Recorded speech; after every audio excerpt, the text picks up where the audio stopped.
Hi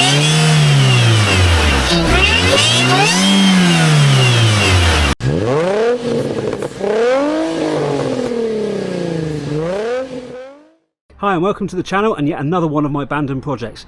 This is a 2009 Suzuki Swift Sport. Not just any Swift, this thing's been supercharged. But it hasn't started or even turned a wheel in almost 2 years. As you can quite clearly see, it's looking very sad for itself. I said it's gone green absolutely everywhere because I have literally just parked it up. I said all the way down the side as well. Really needs a bit of TLC, this thing. This thing has seen better days. It's absolutely covered in green. Every side, the wheels have gone green, bumpers and everything.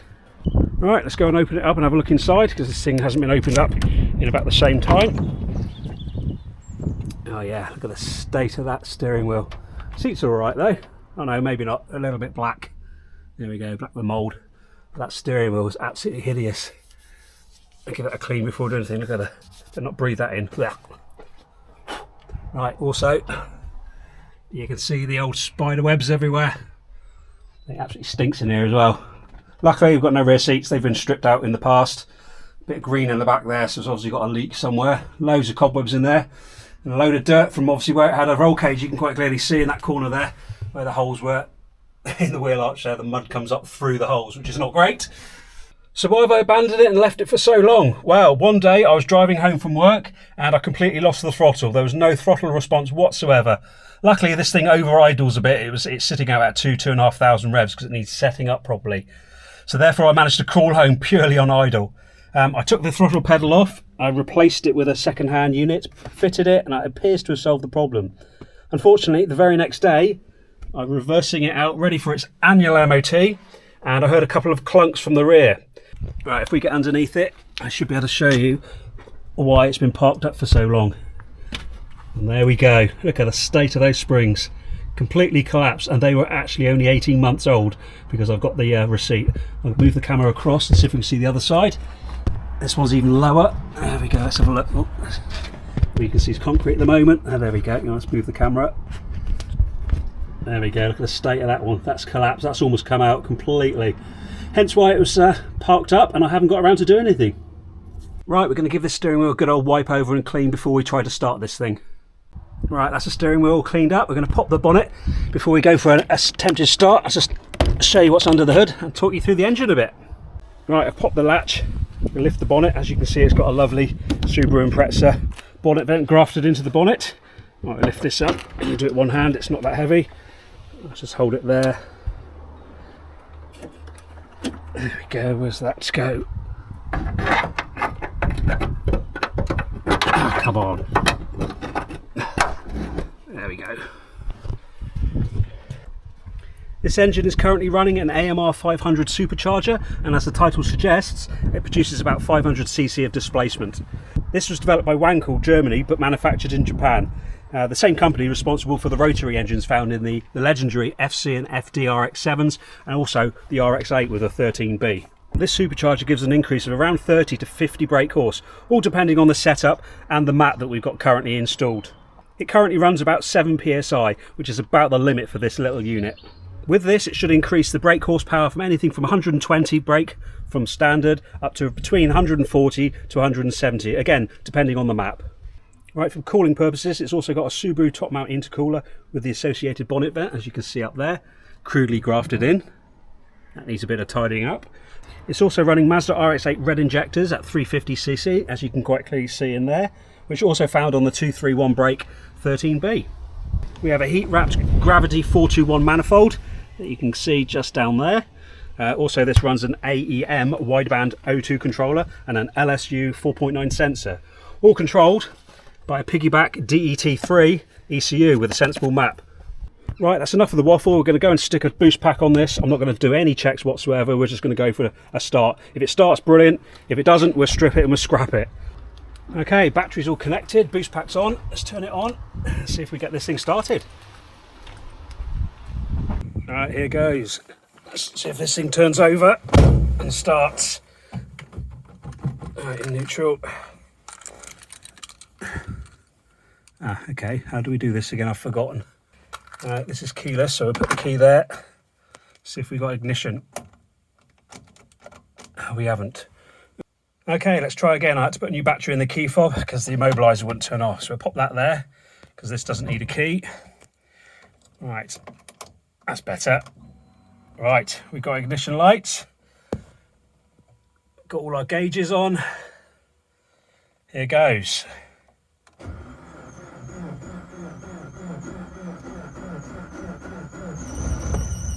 Oh, it started, but it's sounding rough as hell.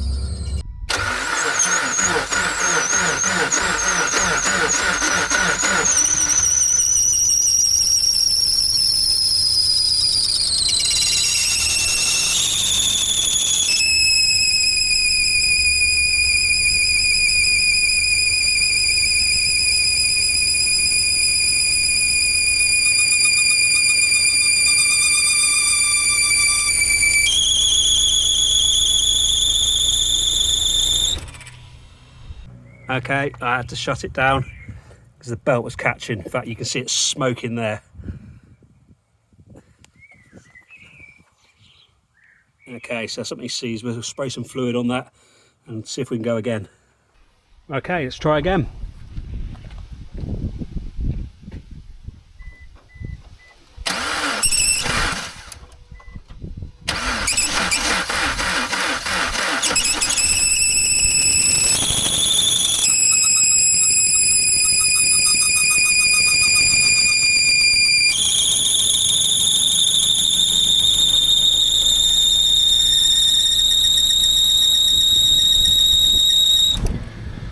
Okay, I'm pretty sure the alternator's seized. Smoke is pouring off that. Oh well, it started. Okay, it's had a bit more lube. Let's try one more time.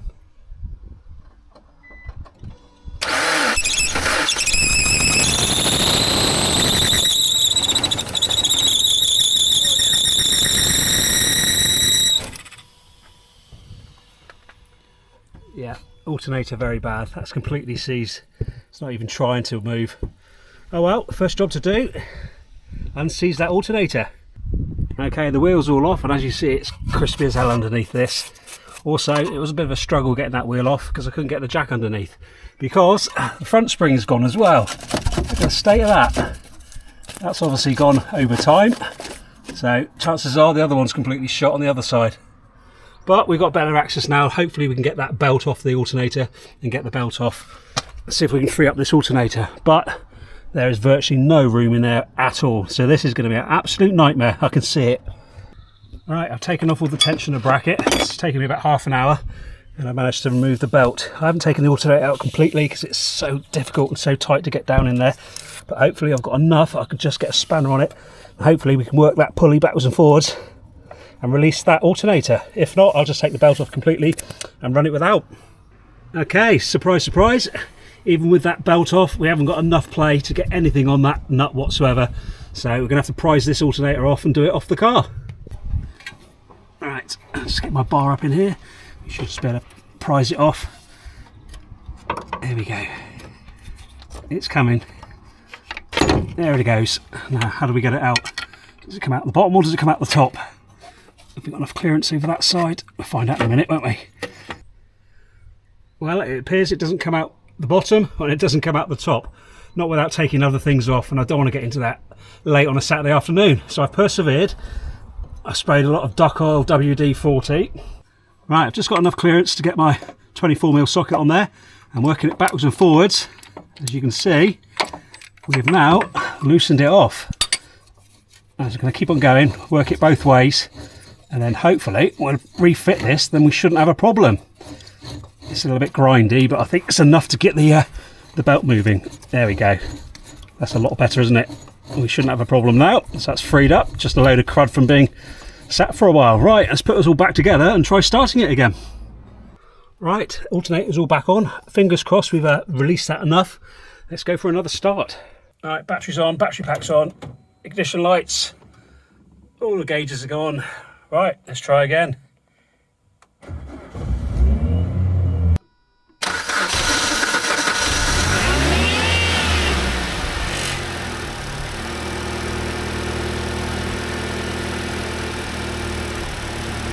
Right, I think we got it.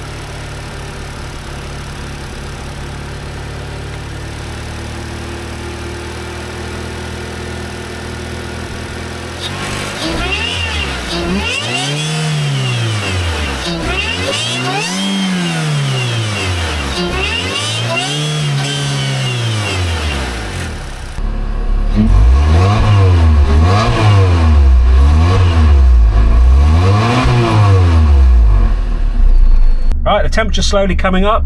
It's a little bit lumpy on the old idle, but then again, it hasn't been run for 18 months, hasn't it? So it's allowed to be. Right, it is running a little bit rich, but it's running. Right, we need to see if we can get this thing moved because the calipers are all locked on because it's been sat for so long. Luckily, I didn't have the handbrake on. Right, see if we can break the rust on these calipers by going backwards. Oh, look at that. It's lovely. Oh, grind him. Oh, almost stalled it. Oh, stalled it.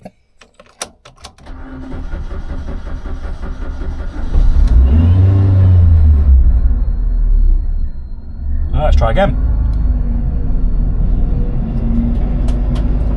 Oh, that sounded nasty. Sounded like we lost a spring then.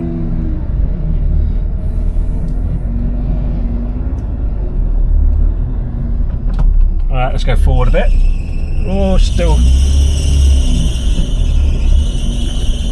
still got a squeaky old belt. Alright, let's turn it off, see if we've done any damage. Okay, it appears we're all good. We've just got the wheels right up in the arches because of those broken springs. Right, now we've got it out and it moves. We'll take a look on this side, see how dirty it is here. And again, look, this spring is completely gone. That tyre is almost touching that wheel arch. So we're going to have to be very careful when we load this up and get it on the trailer. Again, look at the state of this. Give it a good old pressure wash, get it up again. And we've got 2 flat tyres at the back and one on the front. It's perished, so we'll try to put a bit of air in that. Right, finally around to the front. As you can see, that bumper has seen better days. Absolutely trashed. Right, well, the Swift's up and running again. Unfortunately, I'm going to have to put it up for sale because I simply haven't got the time to turn this into something like this. A track prepped R53 Mini, but more on that in a future video. Right, that's it for the Swift, unfortunately. I've taken a deposit and it's being collected at the end of the week. I'd love to have done the Swift up, but unfortunately I have to be realistic. I've got far too many projects, far too many cars, and I really need to downsize the fleet. Something's got to give. So unfortunately, yes, I had to get rid of the Swift. But we've still got plenty of other projects, some you haven't even seen yet. So there's going to be a lot more content to come. But in the meantime, thanks for watching. Please comment, like, or even subscribe. Until next time, I'll see you on the next video.